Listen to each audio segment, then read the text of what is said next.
Prime Minister says Bougainville still a priority. Duran Farm Project moves ahead with water supply. And APEC Finance officials make local visit in Madang. This is the National EMTV News with Meriba Tulo. A very good evening. Thank you for joining us. This is Thursday's news. Bougainville remains a priority for the national government and the referendum will go ahead as planned in 2019. These are the assurances from Prime Minister Peter O'Neill when addressing a conference focusing on the upcoming Bougainville referendum. The conference, organized by a PNG National Research Institute, concluded today with both the Prime Minister and ABG President Chief John Mommis committing to the referendum exercise. This morning, Prime Minister Peter O'Neill provided the closing remarks at the Bougainville Referendum Conference. In his address, the Prime Minister assured the participants of the government's commitment to Bougainville in its work towards referendum preparations and beyond. It is imperative that we address these issues in a responsible manner so that the outcomes truly reflect the aspirations of the people of Bougainville. It is truly fair, free and transparent. According to Autonomous Bougainville Government President Chief John Mommis, it was important for both the national government and the ABG to work together in this important exercise for the people of Bougainville. I'm very, very confident that in the final analysis, when the two governments sit down and negotiate, even after they have to negotiate after the results of the referendum, guided by the peace agreement. At the bureaucratic level, the ABG Department of Referendum plays a critical role in referendum preparedness. Its secretary, James Tanis, has told MTV News that although there are challenges, they are pressing ahead in their efforts. I have not come across any new challenge that we have never faced on the Bougainville process itself. The issue of funding, the issue of slow progress, the issue of a bit of mistrust, the issue of the need for awareness has been there on Bougainville from day one. With Bougainville being a largely matrilineal society, the role of women has also been highlighted as key to the success of the referendum. For Teresa Jaintong, who is also president of the PNG National Council of Women, women on Bougainville remain committed to supporting the upcoming referendum. Our role is now is basically reconciliation from the family units according to our social structures, and then we are also making sure that we protect the outcome at all costs. The conference also provided an opportunity for ex-combatants to air their views.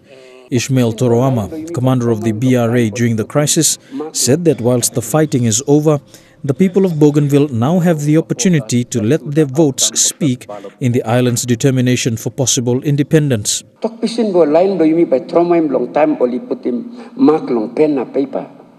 And by giving him courage and confidence long international community, long Papua New Guinea, now people of Bougainville. Let us see. And by giving me confidence, some of the time you miss us and up him talk na. By me come up in most big issue. But talk place blow lik man. Me like you me. Bring me come on top. Government take him this opportunity lo bring me come on top na me look him and by rest. Mr. Toroama's sentiments echoed by the Bougainville Resistance Force Commander Donald Hamau. According to Mr. Hamau, the pursuit for independence is one that Bougainvillians are in for the long term. Parliament has the last say, but it won't stop the Bougainvillians to pursue this issue. And we have the upper hand, the Bougainvillians. We made the government amend the constitution to allow the police, so it's already law. You can, change the goalpost, whatever, but Bougainville won't change. Work on the Duran Farm water supply system will be boosted following the presentation of 300,000 kina by the National Housing Corporation to Edarano. Edarano Chief Executive Henry Mokono says this will see the 2.8 kilometer of water piped into the Duran Housing Project. Mr. Mokono says the groundwork is 50% complete. Following government's decision to recommence the construction work for Duran Housing Project, service providers like PNG Power, Edarano, including building contractors, have begun work. The presentation of the 300,000 kina will specifically complete piping works for the water supply system. It's about 50% completed. So with this additional funding, we expect to really tap off the pipeline next to Duran Farm. And here we also already got the design and the scoping for the laying of the sewage pipeline. The housing project was initiated in 2012, but work was stopped following serious allegations of illegal land title transfer by the previous NHC administration. According to Housing Minister John Kaupa, houses constructed in the first phase had no proper connection to water, electricity and sewage system. Minister Kaupa says all this will be fixed as the government provides the necessary financial assistance. So what we are doing here is to implement the national government, National Executive Council decision, so that we can work partnership with them so that we can provide all the basic services before any construction has started. So I know it has been a lot of controversy for Duran Farm because government has been spending so much money, but nothing happened. Meanwhile, squatters who have settled on the perimeters of the housing project were asked to move out yesterday. A demolition exercise took place. You know, fencing, and we are demolishing it. So this signal to every citizen of this country, if it's a state land, there's proper process to go. The head of NHC says the first beds of houses should be constructed before September. We're on target now. We hopefully within, before or around September, we should see some construction of properties. Capela Jr. National EMTV News. PNG and Australian Defence Force talks took place in Port Moresby yesterday. The main purpose of the talks was to review military ties in the last 2 years. Chief of Force Preparations with the PNGDF, Colonel Sialediro, says both Australia and Papua New Guinea have established strong ties that will benefit both countries' militaries to work side by side and to safeguard the safety and security of PNG, especially at a time when the country is preparing to host the APEC Leaders Summit. Since the last meeting in Canberra between PNG and Australian Defence Forces, the relationship between the two have gone from strength to strength. Colonel Sialediro described the talks with Australian Defence Force as a historic sign of everlasting connection between the two countries. The purpose of the talks is to develop a common understanding between both our militaries on the challenges that we face today and indeed into the future, to assess how far we've come in terms of our military relationship, to develop an understanding of our operational tempo, our priorities, particularly with development and training, and to set the path, the roadmap for how we will develop into the future. He says the support from PNG's close and long-time partner Australia has impacted PNG in so many ways to improve its military. The assistance from our friends from Australia has been absolutely tremendous over the last 12 months in particular. From their assistance to us with preparing for APEC, the training, the infrastructure development, their assistance during times of need. Commodore Steve Woodall says more areas of developments for PNG Defence Force in the last 2 years have been ongoing with outstanding results. He says training into the future will be ongoing. Individual training in Australia. It includes us sending small teams of trainers from both Navy and Army and also the Department of Defence to Papua New Guinea to provide mentoring and training teams on the ground. It includes exercises and operations support. Commodore Steve Woodall says 3 elements of discussion in yesterday's meet was of high importance. We've recently started doing some skills development work in finance, procurement, contracting with the Department of Defence, and that really is very valuable because the military needs the support of the civilian organisation to be able to do its job. He says Australia Defence Force will provide security for APEC on both sea and air and other areas on land. Godwin Eki, National EMTV News. You're watching National MTV News. Don't go away. We'll have more of the day's stories after these messages. Stay tuned.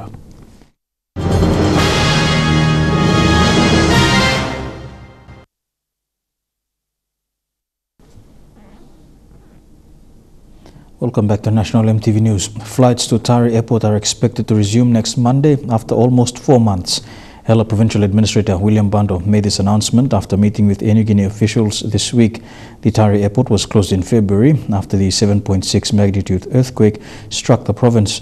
During the closure, passengers from Hela Province had to travel by road to Mount Hagen to catch a flight. However, following the discussions, the Hela Provincial Government is pleased to announce the resumption of flights back into Hela Province. Renovations on the Tari National Court complex in Hela Province will resume following a 3 million kina cheque presented to the National Judicial Services this morning. The 3 million is the first payment of the 10 million kina budgeted for under Hela's DSIP funds to improve law and order.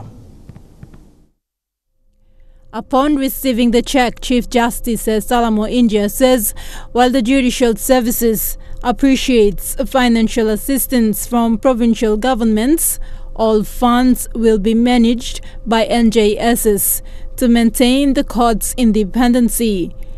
In the last 5 years, the Judicial and Magisterial Services has committed to building or renovating court infrastructures starting at the village court level. And the commitment from the Hela Provincial Administration is a step in the right direction. So we do expect some cooperation to come in from the provincial administration in each province that is interested in a resident judge being based in their province, particularly for the new provinces where we're trying to place judges in. The Tari National Court had temporarily ceased hearing cases following the death of former residential judge, the late Justice Martin Ipang, in April. And we did post a judge to that province in the form of Justice Martin Ipang. And we all know that Justice Martin Ipang passed away this year. And there is a vacancy there to be filled. And the judiciary is working around the clock to find a replacement for the late Justice Martin Ipang. And I'm hopeful that in the next month or so, we should be able to have a judge in place which we will post to. The cheque presentation comes after months of continuous discussions between the Hela Provincial Administration and NJSs. We got a first 3 million here. Let's get some work done. In terms of our logistics support is always there. We will support you. We won't give you the money and run away from it. We will stay with you until we finish the houses that we agreed to build for the senior provincial magistrate and his staff, the resident judge, the associate, and the staff, public prosecutor, and all those houses that we wanted to do and is alluded to in our MOU will be done. The 3 million kina is the first installment of the 10 million kina that will be paid by the Hela Provincial Administration over the next 3 years. Thekla Gunga, National MTV News. State of Origin fans in Leh were frustrated last night over the power outage that continued for several hours. Our Leh crew got views from the public and a response from PNG Power's Acting Managing Director, Caroline Blacklock, who was in Leh today. Ms. Blacklock said the outage was caused by a failure in the Ramu system. The recent blackouts in Leh have been caused by the city's electricity supply being split from the Ramu transmission system. Continuous blackouts have been experienced since Leh was reconnected to the Ramu system due to transition problems. And that's really what the last few weeks has been about, people rejoining, us then therefore having to load shed because there has been an undersupply of generation. Yesterday, the power outage in the city that started in the afternoon continued for several hours. This was a letdown for State of Origin fans in the city. But we plan like it yesterday because blackout. Now we were very upset lo PNG power. Because people are interested in watching game. Watching play game, state operating by law, disturbance law, PNG power law. Power and blackout na mo sa making me feeling very legally lo disla. Inting rumita la kuat straight isla maros na blues taswa. Aste PNG power ino kam na mitla get bipla bele straight na mita na mo mas. Acting Managing Director Carolyn Blacklock, who was in late today, said apart from a failure in the Ramu system yesterday, it was partly human error. And when the voltage fluctuations occurred, instead of being able to override them, they weren't there. So we are really apologetic about what happened. Staff are working to ensure power is fully restored in the city. However, Blacklock says there is no guarantee the power will be fully restored come the next two State of Origin matches. But we will certainly take every possible learning from this latest outage, both the human failures but also the technical ones, and do our very best. Lucy Kopana, National EMTV News, Leh. The government aims to provide electricity to 70% of the country's rural communities by the year 2030. Yesterday, Prime Minister Peter O'Neill launched a transmission lines and substations project in Mount Hagen. The transmission lines will deliver 132 kVs of electricity and will pass through Western Highlands, Southern Highlands and Hela.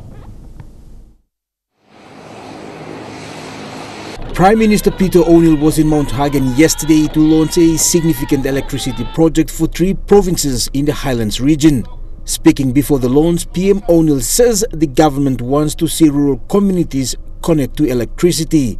Gas power price and clean energy and the power price will come down. Now you can pass them this like savings, you go on man many all consumers. There's like power, me not like if you working road business man that's all. And I go look at the house line. Inside of where power your own land. But this impact project has its financial burdens. The project is made possible through a loan agreement between the state and the Chinese Exim Bank. The transmission lines will stretch for about 189 kilometers through Mount Hagen, Mendi and up to Tari. I'm only come na support him just like walk. I'm only delivering. Usain man ba stop him? You me at taso. And you me at complaining go come. Jealous go come. Once the transmission lights are up, it will also connect to the Ramu grid system with 4 step-down substations. Jack Lopava Jr., National EMTV News. Here with National EMTV News, we'll have more stories after these messages. Don't go away.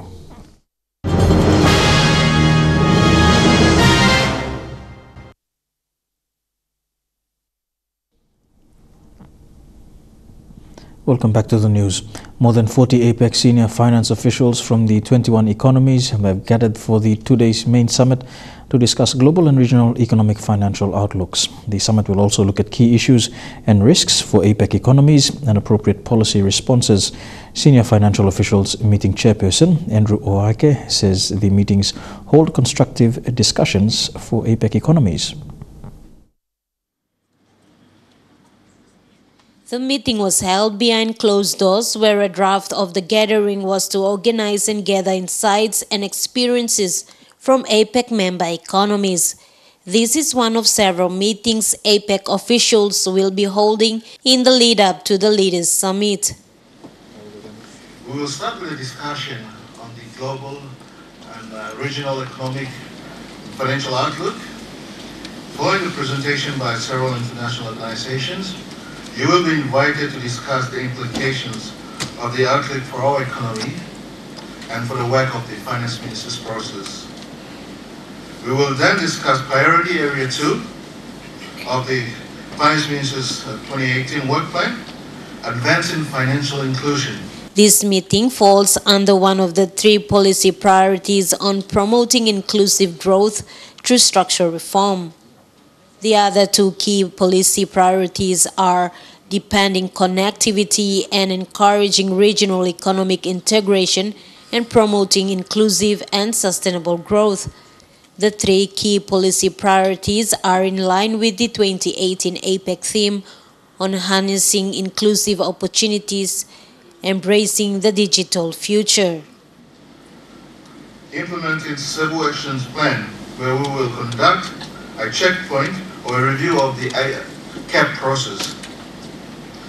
Day 1 will conclude with session 4, disaster risk and insurance, where we will be updated on the activities of the working group and hear from several economies on the domestic arrangements. The morning sessions include presentations from the International Monetary Fund, World Bank Group, Asian Development Bank, and the APEC Policy Support Unit. The meeting progressed to senior finance officials noting outcomes from the Finance Minister's 2018 work plan on advancing financial inclusion, with presentations from Papua New Guinea. Mathaluwis, National EMTV News, Madang. Still in Madang, 90 APEC senior finance officials visited the MiBank Madang branch yesterday as part of discussions on the use of digital financial services. The visit was organized by the chairperson, Tony Westaway, when it was intended to give an insight into how the MiBank uses digital financial services. The visit gave an opportunity to the members of the APEC economies to hear how the bank operates and interacts with its customers using a digital platform. At 2 p.m. yesterday, 19 APEC senior financial officials visited the MiBank Madang branch, SOT. We talk about digital literacy today, which is a very important focus. Chief Executive Officer of MiBank PNG, Tony Westaway, gave them a rundown of the bank's products and services. He also highlighted the different digital financial services the bank is using to reach out to its customers in PNG.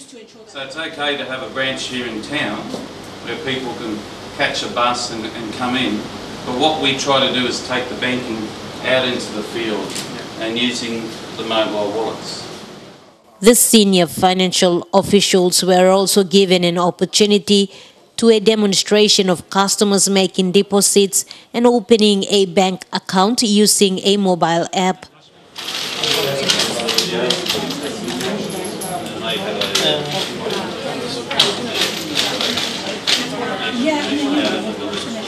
In Madang province, there are close to 1,800 active customers who are using the mobile app.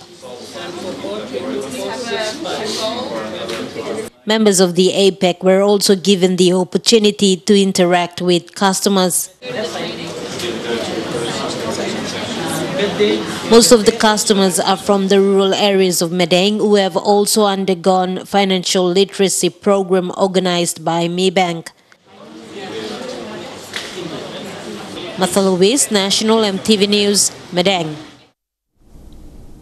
The Emergency Disaster Restoration Team received donations in cash and kind today towards assisting earthquake-affected areas.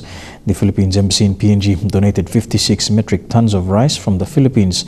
In a separate occasion, Grand Columbia Limited presented 50,000 kina towards the same cause. Emergency Controller Dr. Bill Hamblin said all donations will be sent to the most affected areas. The Philippine Embassy in Port Moresby today announced their support for earthquake-affected areas, with Ambassador Bienvenido V. Dejano presenting 56 metric tons of rice from the Philippines to the Emergency Disaster Restoration Team.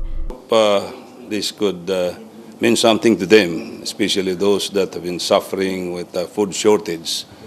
It is always our desire and passion to be able to be of help. Especially Papua New Guinea is our closest ally here in the Pacific.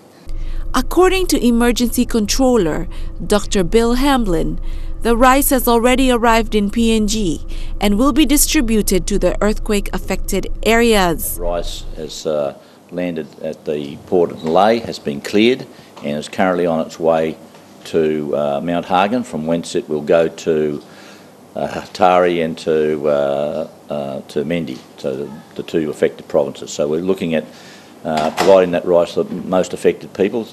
Some of it will be headed towards Kutubu because there's some real requirements there, and we're picking up other areas that haven't been covered effectively to date.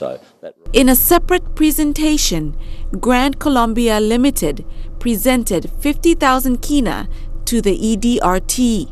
The donation acknowledges that the earthquake victims still need assistance even 4 months after the disaster.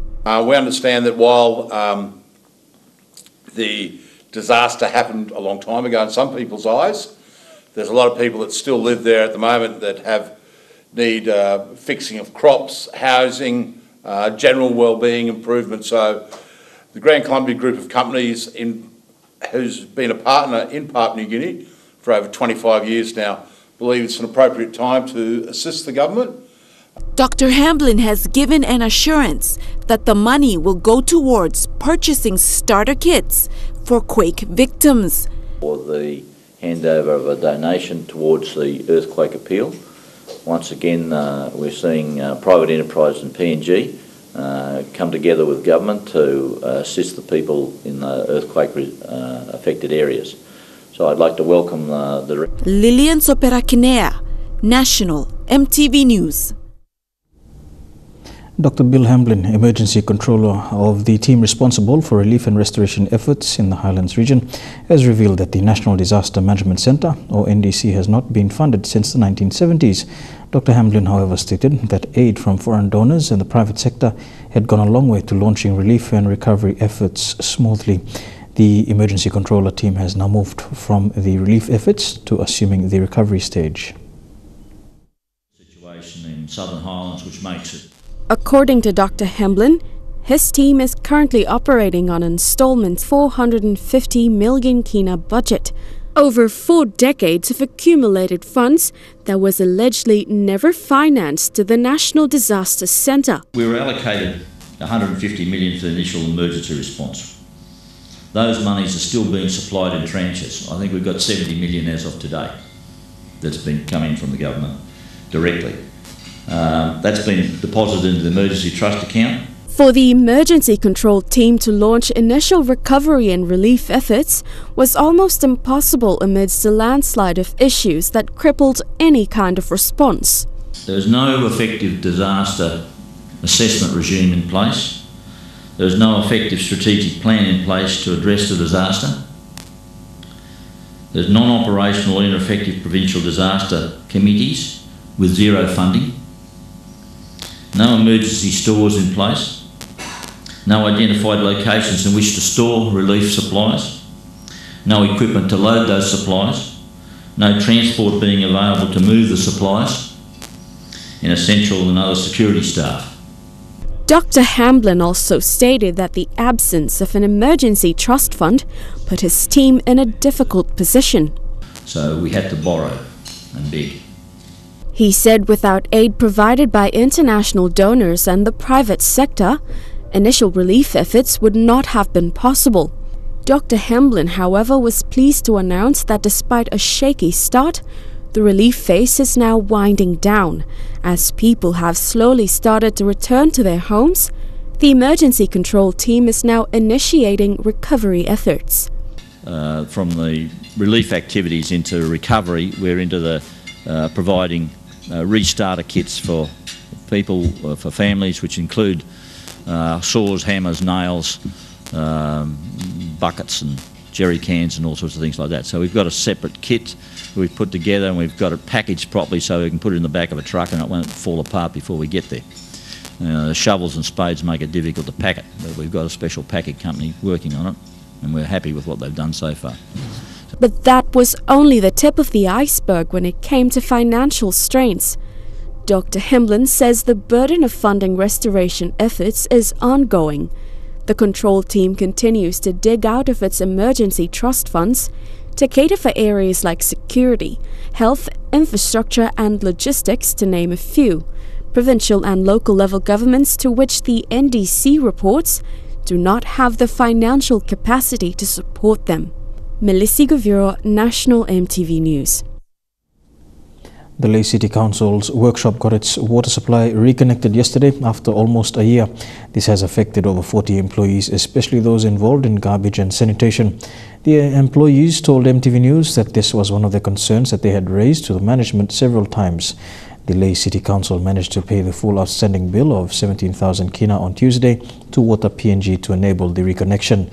This was made possible through fees collected at Lae's market under the new management. Last month, Water PNG also reconnected a water supply at the Lae market that had been disconnected for more than 2 months. The management paid a fee of 10,000 kina, also collected from the market. The Lae City Council employees are now waiting for their safety gear as promised by the new management. Turning overseas now, the United States and North Korean leaders could have some interesting company when they are in Singapore. Former NBA star Dennis Rodman, he's said to be considering making the trip during the summit, and he is in a unique position of knowing both men, Trump and Kim. It's known as Asia's favourite playground, Sentosa Island, a world traveller's paradise whose name means peace and tranquility in Malay. The 500-hectare island resort is located just off Singapore's southern coast, featuring white sand beaches, several golf courses, casinos and theme parks. The holiday destination hosts some 20 million visitors each year. There are more than a dozen hotels on the island, one of which is the Capela Hotel, which has been the chosen location for talks between North Korean leader Kim Jong-un and US President Donald Trump. The hotel property spreads over 30 acres of rainforest, large but secluded, making it ideal for security reasons. The building's facade is 19th century colonial, surrounded by lush greenery. The leaders may run into a few peacocks, which roam freely in the hotel grounds. A basic room at the 5-star luxury hotel starts at roughly $600 a night. It features 112 rooms, some with views of the South China Sea. Although we don't know exactly where within the resort this historic meeting will take place, there are 2 presidential suites. Both are actually historic standalone houses. These colonial manors are secure and private.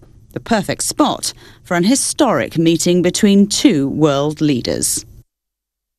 On the far eastern edge of southern Africa, a small and isolated nation has a new distinction. It's Swaziland, that is run by an autocratic king. It is now also the only African nation that still has ties to Taiwan. CNN takes us into a rare journey inside the kingdom to see why this strange diplomatic marriage continues. Single file they march towards evening prayer. Swaziland's future generation receiving a nightly dose of ancient Buddhist tradition. Many are orphans. All come from very little. Now given the chance to dream big, thanks to this care centre's Taiwanese founder. And what do you think of the friendship between Swaziland and Taiwan? Yeah, it's a good friendship. For us, this is a rare trip into this isolated kingdom. Swaziland's major diplomatic partner, Taiwan, also knows a thing or two about isolation. China sees it as a renegade province, not a country, pressuring African states to give up on Taiwan and give in to what Taiwan's leader has called dollar diplomacy. We hope to see that Swaziland will return to the big family of China-Africa friendship. With Burkina Faso having cut ties with Taiwan, little Swaziland, population 1.4 million, is the last country in Africa standing up to China, population 1.4 billion. Nice to meet you, Mr. Ambassador. Great to meet you. Welcome to the Embassy of the Republic of China, Taiwan. Thank you very much. So is Taiwan's last ambassador nervous? You're the last one. I'm the only one. I wouldn't say the last one. Every night, I fall asleep within just 1 minute. That's how comfortable I am as far as our bilateral relationship is concerned. So this is the last approach. In the kingdom, signs are everywhere. From the major government hospital being rebuilt with Taiwanese funding to this. The king built this new terminal building in the east of the country. He named it after himself. It's funded by the Taiwanese, and on the runway, a former Taiwanese airliner converted into one of the world's largest personal planes. Here, it's good to be the king. The thing is, this place is a monarchy. In fact, it's an absolute monarchy, and what the king says goes. And while no one denies China's sway in Africa, if the foreign minister of China were to give you a ring, would you answer his call? Of course, yes. But we are not yet ready to divorce to turn our back against Taiwan. That one rests with the king, yes. The big man himself is very close to these people. But for his subjects, diplomatic relations, no matter with whom, will always mean very little. Kevin, what kind of country is Swaziland? Swaziland is, I would say, it's a beautiful country for people that don't know. We can't actually voice ourselves out there. So if you can't be heard, then that means we are useless. We are just useless tools in a busy workshop. A workshop thrust onto the world stage, thanks to one very special relationship. We are with National EMTV News. We go for a break now, but stay tuned. Up next, some sporting updates in Trukai Sports.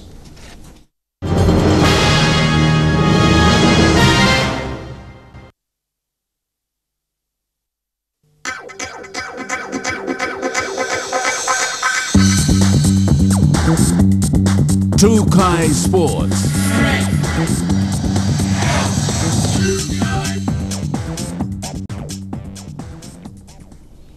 Welcome to Trukai Sports. We begin with cricket, and Helen McIndoe has been reappointed as chairperson for Cricket PNG at Cricket PNG's annual general meeting this week.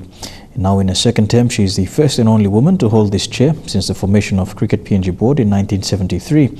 She now looks forward to this new term, where the ECPL PNG levels will be competing at the World Qualifiers. The Barmand is trying out for the T20 World Cup and the growth of cricket development right throughout Papua New Guinea. The Port Moresby Soccer Association launched the new Premier League competition today. The competition was witnessed by heads of PNGFA and NCD Governor Poas Pakop. Premier League. It's a new development in Port Moresby football. The Premier League will see teams compete for 6 months at the Bisini Soccer Grounds. The launching was witnessed by invited guests and players of the code. PNGFA President John Wesley Gonjoan says they are excited to see how the competition unfolds over the next few months, with a few new concepts added to the tournament.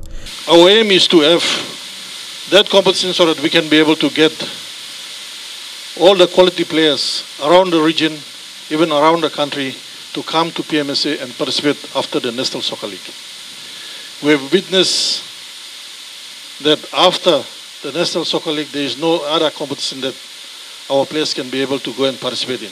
Secretary General of PNGFA, Dimirit Milang, says the competition will be tough, with every game a must-win for the teams. Today we are experiencing a concept that has been discussed around, and I must say I congratulate the executive under Mr. Gonjuan of PMSA to take this road. If we don't try it, we'll never know.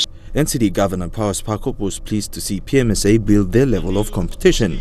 Pakop supported the newly launched tournament with 100,000 kina. I'm very pleased to be here. I'm very pleased to see all the young captains still leading the team, making this competition, a strong competition, strong foundation in the football fraternity in our country.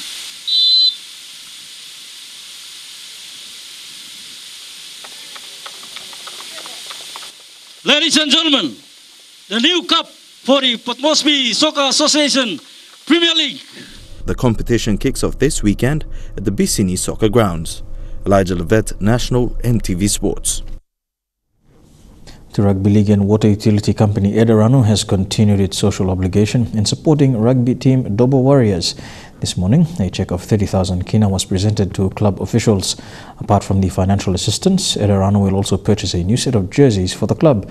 Edarano CEO Henry Mokono says the club has performed well both on and off the field, and Edarano will continue its support.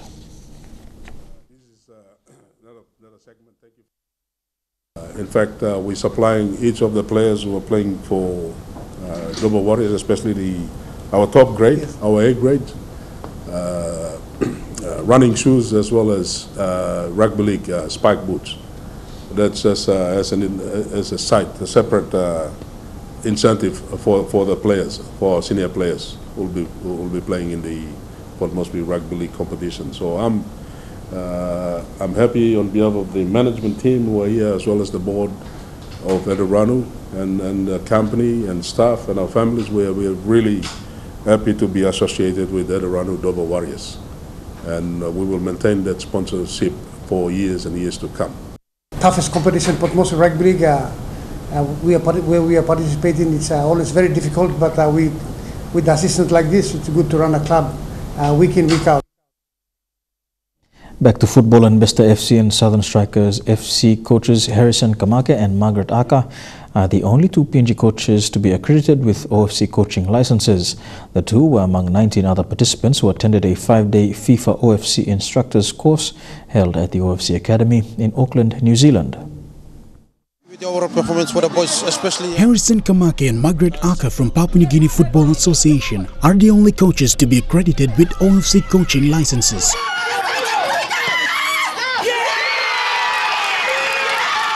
Both coaches were privileged to have undergone the OFC instructors course conducted by some of the most esteemed FIFA coaching instructors in New Zealand, along with 19 other participants. OFC Head of Education Giovanni Fernandez says the main purpose of the course is to empower coaching educators to deliver their own programs within their own context by adapting it to their own realities inside their member associations. Margaret Aka is the first woman outside of New Zealand to be accredited with an OFC coaching license. Aka believes the course will provide her with the necessary tools to inspire and help other coaches when she returns to Papua New Guinea. Shane Saroya, National EMTV Sports. We go for a break now and be back with more of Trukai Sports right after these messages. Stay tuned. Trukai Sports. Welcome back to Trukai Sports. To tennis now, and Serena Williams has 4 weeks to get ready for Wimbledon after she was forced to withdraw from the French Open. Injury meant the 23-time Grand Slam winner's eagerly awaited match against Maria Sharapova did not eventuate. Three times champion here, of course. The comeback queen's comeback was over without a ball being hit. Unfortunately, been having some issues with my pec muscle, and unfortunately it's been getting worse to a point where right now I can't actually serve. I believe it's only the second time Serena withdrew during a major. She's done it a bunch more times during regular tournaments, but major, you know she's not well. As she farewelled Paris, Williams knows she has a month to get ready for Wimbledon, a tournament she's won 7 times. I'm coming up on hopefully surfaces that are my absolute favorite to play on and that I do best on. The men's draw pitted Kevin Anderson, one of the tallest on tour, versus Diego Schwartzman, one of the shortest. Trailing early, the Argentinian wasn't happy with Anderson or his entourage. Noise from the Anderson team is, they're saying right here, right here, right here. They're making noise after every single point. No matter if he played good the point or if I did a bad choice, he's always saying something, always. Come on, shut up.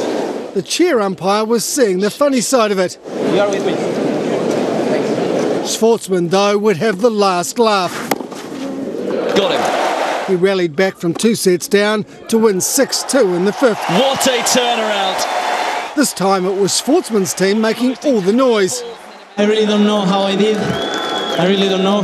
In the quarterfinals, he has none other than 10-time winner Rafael Nadal. 2 athletes vying for one position to represent their country. In just 2 weeks' time, Mahé Drysdale and Robbie Manson will have a clear idea of just who will have the nose in front to ride the single scull at this year's World Championships.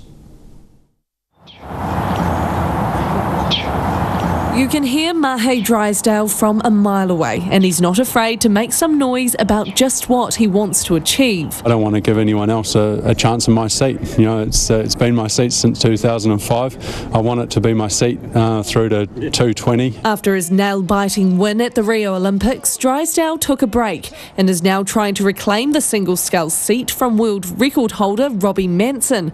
But while it's been a frustrating chase, he says he's almost back to his best. Trouble is, Manson is only getting faster. I'm as fit and strong, if not fitter and stronger than I was this time last year, and for me it's just been about getting that, fine-tuning that technique. Last year the 28-year-old smashed the world record, but disappointed when it came to the world champs. He's desperate to redeem himself this time round. That's all part of racing when you line up against the opposition, your Germans and your Czechs, and that's what it's about. It's you want to come out on top. Manson has age and speed on his side, while Drysdale has experience and history. But what the 39-year-old doesn't have is time. While he is closing the gap over longer rows, the 2-kilometre race distance is still where he's struggling for pace. With just under 6 weeks to go till the final selection regatta in Lucerne, Switzerland, Drysdale still has a long way to go. Over the past month, the average margin between him and Manson has increased from 8 to 12 seconds over 2,000 metres. Write me off at your own peril. You know, it's something that I've done it over and over again, and you know, I'm very confident in myself. He's done it before when challenged by Rob Waddell, so it's no wonder he's confident the seat will once again be his. And that's it for True Kai Sports this evening. Up next, the weather details for the next 24 hours. True Kai Sports.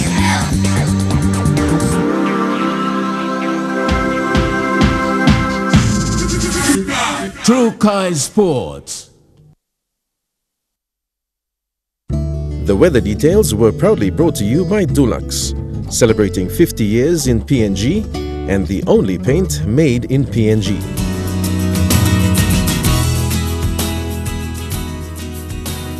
A look at the weather forecast now, and in the New Guinea Islands region, fine becoming cloudy for Kokopo and Rabaul, a shower or two for Kimbe and Lorengau, fine with some showers later on for Buka, mostly fine for Kavieng.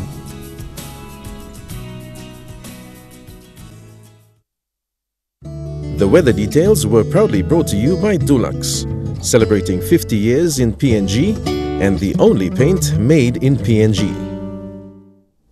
And that's the news, sport and weather for today, Thursday the 7th of June 2018. On behalf of the EMTV News team, pleasant viewing. Good night.